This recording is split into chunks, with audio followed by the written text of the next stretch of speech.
What's up, linear algebros? In this video we're going to use the Wronskian to determine if the following vectors are linearly independent. We're just going to do part A in this one, and I'll do part B in a different video. So here we have two functions. You can consider x as our vector f sub 1 and cosine x as our vector f sub 2, and we'll go ahead and form the Wronskian with these. Okay, in the first row of this we'll have the vectors x and cosine x. Now, since the first row has two entries in it, and we need to do a determinant evaluation, I'm going to need a second row in this so that everything is square. So the second row is going to consist of the first derivative of each of these functions. The first derivative of x is 1. The first derivative of cosine x is negative sine x. Alright, and by inserting the second row with their first derivatives, we have a square matrix that we're finding the determinant of. So what we'll do is crisscross multiplication to get this expression, negative x sine x minus cosine x. Okay, that's kind of like a part one of a two-step process here. And notice that the expression that we got from the Wronskian is a function, and not everything canceled out. Actually, nothing canceled out with it.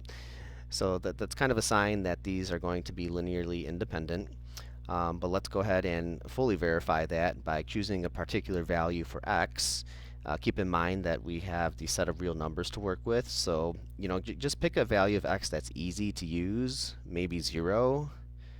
So if we do w of 0, that's negative 0 times the sine of 0 minus the cosine of 0. Okay, so that's 0 minus 1, which gives you negative 1. Okay? So negative 1 is obviously not equal to 0, meaning that we've found some number c, in this case c equals 0, for which the Wronskian is non-zero. That implies that the Wronskian is not identically equal to 0, which means that the set of vectors f sub 1 and f sub 2 is linearly independent.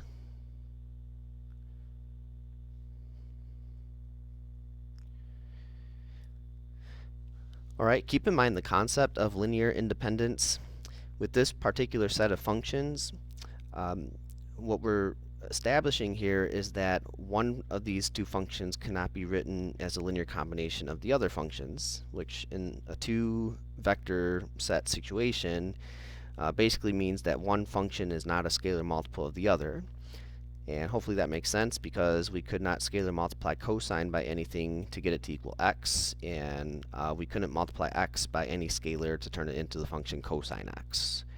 So conceptually, we would be able to determine that these two functions are not dependent. They would be linearly independent. Alright, but this is a concrete way of establishing that fact using the Wronskian, and that's actually where the pain and torture, the fun and excitement for this video ends. As always, let me know if you have any questions. Otherwise, I'll see you in the next one.